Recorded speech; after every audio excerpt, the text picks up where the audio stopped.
Kabupaten Bualemo itu hanya kurang lebih 15% itu yang favorable untuk pengembangan tanaman pertanian, artinya secara keseluruhan. Sisanya kurang lebih sekitar 85% itu masih cukup layak untuk pertanian, tapi banyak faktor pembatas. Contohnya lereng, kemudian juga vegetasi semak belukar yang ini, dan sisanya adalah kawasan hutan lindung.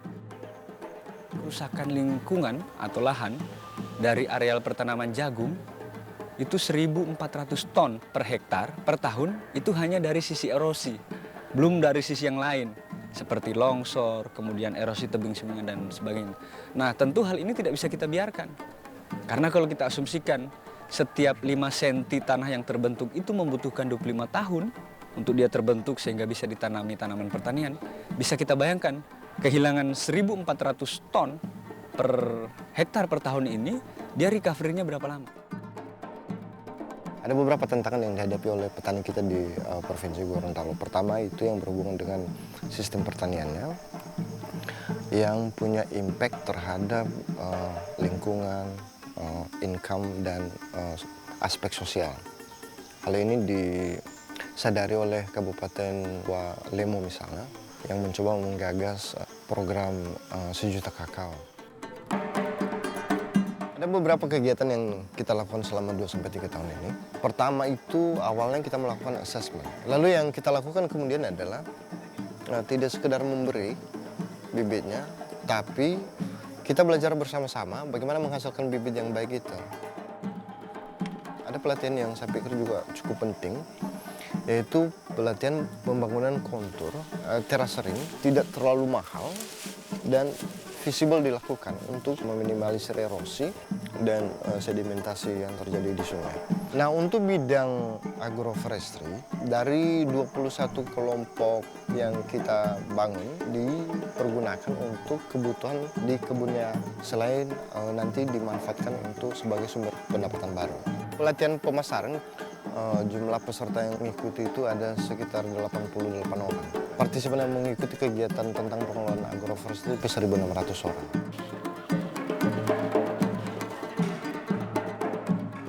Ya, kalau awalnya kurang perawatan, Pak, karena kurang buah. Untuk sekarang ini saya datang bersama dengan ini bapak-bapak dari Akpor di Taluditi. Di sana banyak buah, Pak. Ini cara-cara mbak sambung, perawatan ini digunting dengan ini. Ada kasih kemarin ini gergaji bengkok, sudah gunting. Saya di sini nih bapak-bapak tunjuk ini mesti bikin pupuk kompos, Pak.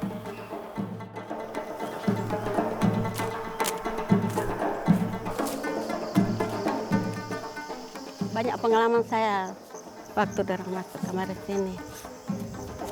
Banyak pengalaman. Sambung pucuk, dengan cara menanam. Dulu kan cuma 3 meter, ada yang 2 meter, di bawah situ. Sekarang kalau pepaya nanti 4 meter. Kalau rambutan 6 meter atau 8 meter. Kenal dengan Akpor.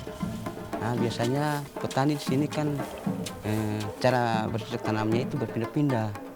Dulu begitu. Nah, yang untuk dampaknya kan pengaruh dengan posisi sekarang untuk pendangkalan Danau Limboto pada khususnya. Nah, sekarang banyak yang longsor. Nah, kebetulan pas begitu Akpor masuk, kasih binaan, kasih pendidikan, seperti pembuatan teras yang seperti yang tadi.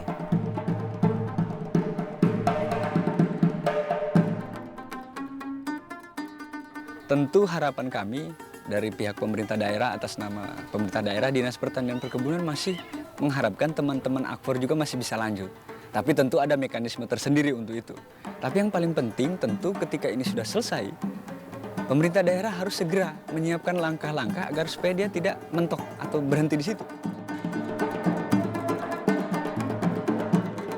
Kemarin di Ayuhulalo, di Kabupaten Bualemo kita membantu masyarakat sama-sama dengan Akor bagaimana masyarakat bisa mendapatkan akses air yang PDAM yang murah, lebih murah karena mereka melihara hutan.